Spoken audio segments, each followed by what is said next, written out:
नमस्कार, आप सबों का स्वागत है आप सबके अपनी यूट्यूब चैनल एडोस्थली पर।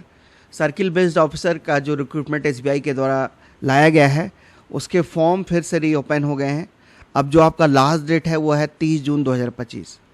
तो जिन बच्चों ने भी अभी तक फॉर्म अप्लाई नहीं किया है वो फॉर्म अप्लाई कर सकते हैं, और जिन्होंने पहले फॉर्म अप्लाई किया था और कोई गलती हो गई है उनसे, तो वो फिर से फॉर्म को भर सकते हैं। तो 30 जून तक आप फिर से फॉर्म भर सकते हैं। जैसा कि आप जानते हैं कि 4 स्टेज में आपकी इसमें सिलेक्शन होती है। पहले ऑनलाइन एग्ज़ाम होता है, फिर आपके डॉक्यूमेंट्स का स्क्रीनिंग होता है, फिर इंटरव्यू, और बाद में आपकी लोकल लैंग्वेज की प्रोफिशिएंसी टेस्ट होती है। अलग अलग सर्किल बेस्ड वैकेंसीज आई है। फिर से फॉर्म रीओपन इसलिए हुआ है कि नॉर्थ ईस्टर्न स्टेट्स में आपको यहाँ पे लोकल लैंग्वेज के रूप में इंग्लिश लैंग्वेज को एक्सेप्ट कर लिया गया है, और आप एक ही सर्किल में के लिए से अप्लाई कर सकते हैं। सर्किल बेस्ड ही आपकी मेरिट लिस्ट बनेगी और उसी सर्किल में आपकी पोस्टिंग होगी जिस सर्किल में आप अप्लाई करते हैं। तो जिस भी सर्किल में आप अप्लाई करें उस सर्किल के लोकल लैंग्वेज को आप लिखना, पढ़ना और बोलना जानते हो, ये आप ध्यान रखें। तो जिस सर्किल में आप अप्लाई करेंगे साफ साफ आप लिखा हुआ है कि 12 साल तक आपको उसी सर्किल में रहना पड़ेगा, जब तक आपका प्रमोशन SMGS 4th ग्रेड में ना हो जाए, या फिर 12 ईयर की सर्विस, उसके बाद ही कोई आपकी ट्रांसफ़र वाली रिक्वेस्ट एक्सेप्ट की जाएगी। कैंडिडेट जो कि subsidiaries of schedule commercial banks में काम कर रहे हैं वो एलिजिबल नहीं है अप्लाई करने के लिए। जिन्होंने पहले SBI क्लर्कियल या फिर सुपरवाइजरी कैडर के रूप में काम किया है कॉन्ट्रैक्ट बेसिस पे, वो भी एलिजिबल नहीं है अप्लाई करने के लिए। जिन्होंने पहले ऑफिसर ग्रेड से रिज़ाइन कर दिया है किसी SBI बैंक या उसके एसोसिएट बैंक्स में, कॉन्ट्रैक्ट बेसिस में वो काम कर रहे थे, तो वो भी फॉर्म नहीं भर पाएंगे। इसमें जो एसेंशियल एकेडमिक क्वालिफिकेशन मांगा गया है ग्रेजुएशन की डिग्री किसी भी स्ट्रीम से, उसके साथ साथ जिनके पास मेडिकल इंजीनियरिंग या चार्टर्ड अकाउंटेंट या फिर कॉस्ट अकाउंटेंट हैं वो भी इसमें अप्लाई कर सकते हैं। तो medical engineering graduates, CA, cost accountant apply कर सकते हैं। साथ साथ कोई भी नॉर्मल ग्रेजुएट इसमें अप्लाई कर सकता है, बट इसमें आपको वर्क एक्सपीरियंस पोस्ट क्वालिफिकेशन 2 साल का मांगा गया है। 30/4/2025 तक आपके पास मिनिमम 2 साल का वर्क एक्सपीरियंस होना चाहिए। किसी ऑफिसर के रूप में काम करने का आपके पास एक्सपीरियंस होना चाहिए किसी शेड्यूल कमर्शियल बैंक में या फिर किसी क्षेत्रीय ग्रामीण बैंक में जो भी लिस्टेड है bank 2nd schedule of RBI act 1934। जहाँ तक उम्र सीमा की बात रही तो आप जानते हैं इसमें जो न्यूनतम उम्र सीमा मांगी गई है, मिनिमम एज लिमिट, वो है 21 साल और मैक्सिमम 30 साल।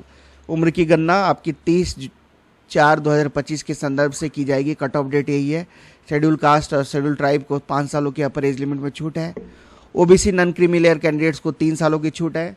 पर्सनस विद बेंचमार्क डिसेबिलिटीज़ को जो है शेड्यूल कास्ट शेड्यूल ट्राइब से बिलोंग करते हैं 15 साल, OBC वाले को 13 साल और जनरल और EWS वालों को 10 साल। एक्स सर्विसमैन कमीशन्ड ऑफिसर्स को 5 सालों की अपर एज लिमिट में छूट मिली है। तो लोकल लैंग्वेज की आपकी टेस्ट होगी। हालांकि जिन्होंने 10th और 12th उनके मार्कशीट में एज ए लोकल लैंग्वेज में जो भी मांगा गया है, अगर वो उन्होंने पढ़ा है 10th और 12th में, तो उन्हें फिर अलग से कोई लोकल लैंग्वेज टेस्ट नहीं देना होगा। बाकी सारे कैंडिडेट्स को लोकल लैंग्वेज टेस्ट से गुजरना होगा। देखिए, सिलेक्शन प्रोसीड्यूर को आप समझते हैं। सबसे पहले आपका ऑनलाइन टेस्ट होगा, फिर स्क्रीनिंग होगी, उसके बाद इंटरव्यू होगा। ऑनलाइन टेस्ट आपका ऑब्जेक्टिव पेपर रहेगा आपका 120 मार्क्स के, और बाद में उसके बाद डिस्क्रिप्टिव होगा आपका 50 मार्क्स का। तो ऑब्जेक्टिव वाले में आपको 2 घंटे का समय मिलेगा। 4 सेक्शंस रहेंगे आपके। पहला सेक्शन है आपका इंग्लिश लैंग्वेज का, 30 क्वेश्चन 30 मार्क्स के। दूसरा है आपका बैंकिंग नॉलेज, 40 क्वेश्चन 40 मार्क्स के। तीसरा जनरल अवेयरनेस इकोनॉमी के प्रश्न रहेंगे 30 क्वेश्चन 30 मार्क्स के, और कंप्यूटर एप्टीट्यूड से प्रश्न रहेगा आपका 20 मार्क्स के। टोटल 120 क्वेश्चन रहेगा, 120 मार्क्स का वेटेज है इसका। उसके बाद आपका डिस्क्रिप्टिव पेपर होगा। ऑब्जेक्टिव एग्ज़ाम के तुरंत बाद आपका डिस्क्रिप्टिव एग्ज़ाम होगा। इसमें आपको आधा घंटे का समय दिया जाएगा। इसमें इंग्लिश भाषा की टेस्ट होगी, आपके लेटर राइटिंग और ऐसे का टेस्ट होगा। 2 क्वेश्चंस रहेंगे, टोटल 50 मार्क्स के। कोई सेक्शनल क्वालिफाइंग मार्क्स इसमें नहीं है।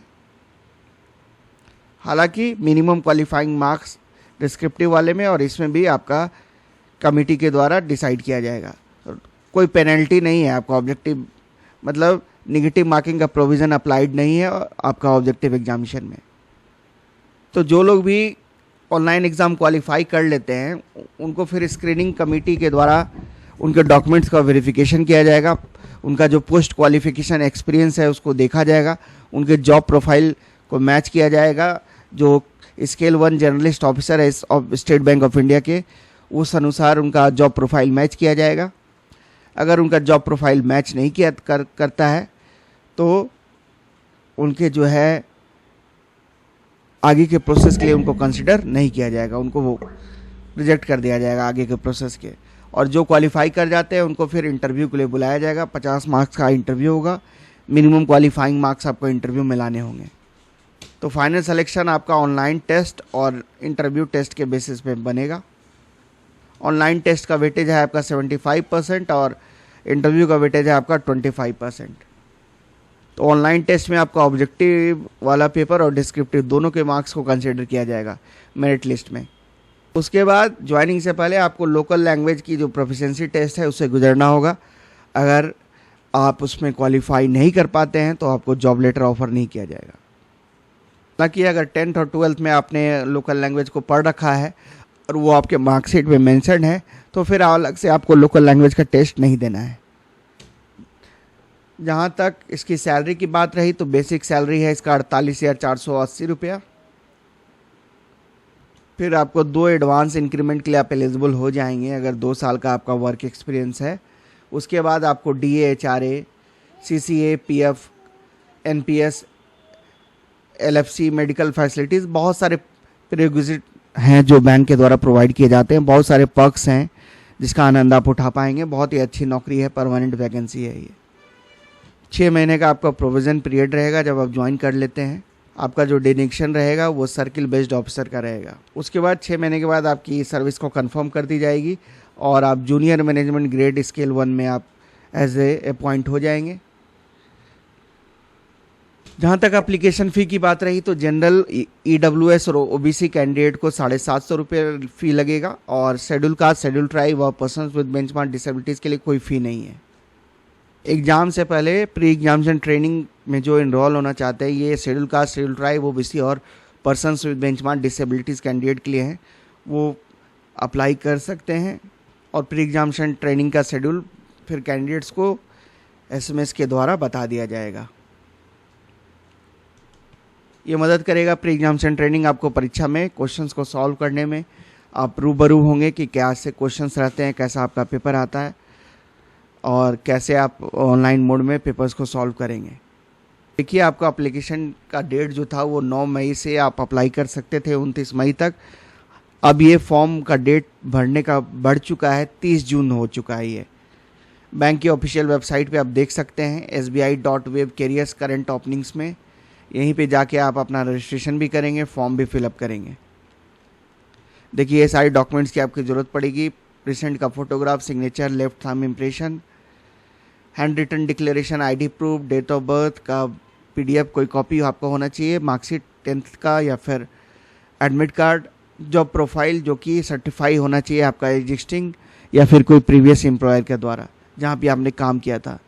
फिर ब्रीफ रिज्यूम, आपको अपना क्या एजुकेशनल क्वालिफिकेशन है, क्या प्रोफेशनल क्वालिफिकेशन है।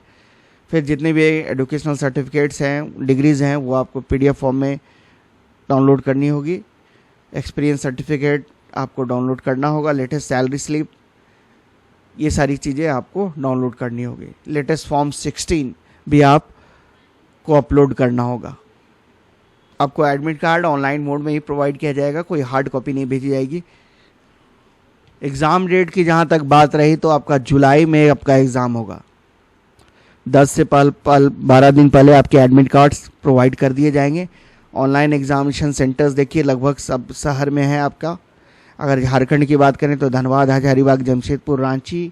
बिहार में आरा, भागलपुर, दरभंगा, गया, मुजफ्फरपुर, पटना, मतलब जो भी प्रोमिनेंट सिटीज़ है उस राज्य की, वहाँ पे आपको एग्जामिनेशन सेंटर मिलने जा रहे हैं। तो यही बेसिक जानकारियाँ थी जो इस वैकेंसी के बारे में मुझे डिस्कस करना था। जिन्होंने भी फॉर्म अभी तक नहीं भरा है वो फॉर्म भर लें और जिनके पहले वाले फॉर्म में कुछ गलतियाँ हो गई है वो उसको सुधार लें, फिर से रीअप्लाई कर लें। वीडियो को देखने के लिए आप सबों को धन्यवाद। जय हिंद, जय भारत।